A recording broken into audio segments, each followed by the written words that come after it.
দেখো আমার দাদা হচ্ছে এখনো ধুসা মারছে।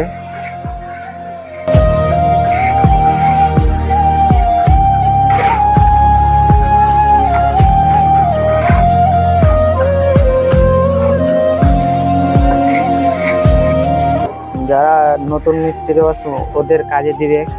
দেখুন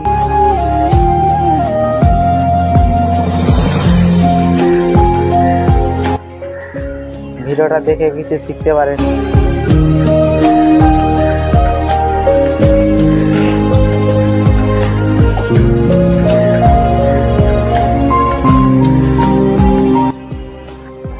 দেখুন আমাদের প্লাস্টার করা শেষ হয়ে গেল, কমপ্লিট করে দিলাম এই দেয়ালটা। ফেসবুকে যদি দেখে থাকেন লাইক তো করবেন, অবশ্যই ফলো করবেন। আর হচ্ছে যদি ইউটিউব থেকে দেখেন তাহলে সাবস্ক্রাইব করবেন।